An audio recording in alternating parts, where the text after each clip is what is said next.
بسم الله الرحمن الرحيم. أصدقائي الغاليين، أسعد الله مساءكم بكل خير. أهلا وسهلا بكم في سلسلة فيديوهات طرق الدهان وإعدادات أسطح الستيل ستراكشر. وفيديو اليوم هنتكلم فيه عن طرق إعدادات الأسطح قبل البدء في عملية الدهان، والكثير من الناس بتتجاهلها في صناعة الستيل ستراكشر.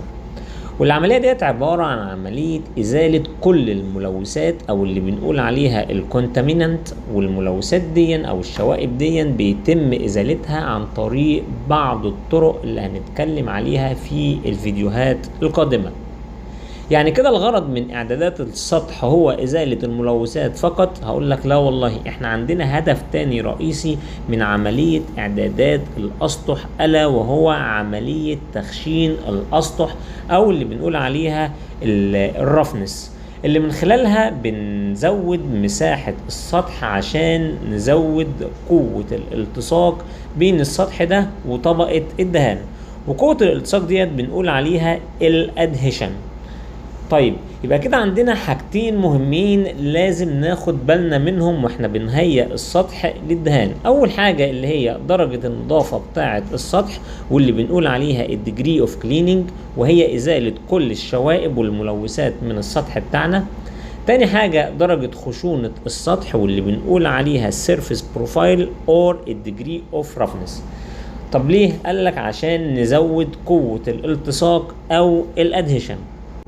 طب انا لو دهنت السطح بتاعي على طول وما عملتش ليه اي اعدادات او اي عملية تنظيف، وقلت هعوض الكلام ده باني هزود عدد الطبقات، هقول لك الكلام ده طبعا مش هينفع، لان الدراسات اكدت وقالت انك لو عملت عملية تنظيف ودهان للمنشأ بتاعك، المنشأ ممكن يستمر معاك لحد 10 سنوات، في حين انك لو دهنت على طول وزودت كمان عدد الطبقات، المنشأ بتاعك ممكن يقعد ل6 سنوات فقط او ممكن اقل.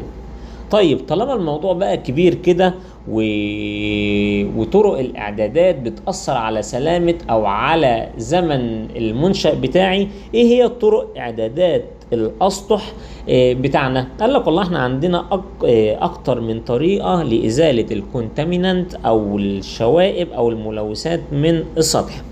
اول طريقه اللي هي الدراي ابريسيف بلاست كليننج، الطريقه الثانيه اللي هي الووتر بلاستنج، الطريقه الثالثه اللي هي الهاند اند باور تول كليننج، الطريقه الرابعه اللي هي الفليم كليننج، الطريقه الخامسه اللي هي البيكلينج، الطريقه السادسه اللي هي الفيبور ديكريزنج، الطريقه السابعه اللي هي الوزرنج. طبعا كل طريقة من الطرق دي بتختلف من مكان للتاني على حسب ايه بقى؟ قالك على حسب التكلفة وعلى حسب الكفاءة وكمان مدى سهولة الاستخدام. طبعا كل الطرق دي ان شاء الله نستعرضها في الفيديوهات القادمة، ومش عايز اطول عليكم في المقدمة دي، واشوفكم على خير ان شاء الله في الفيديوهات القادمة. شكرا، سلام عليكم.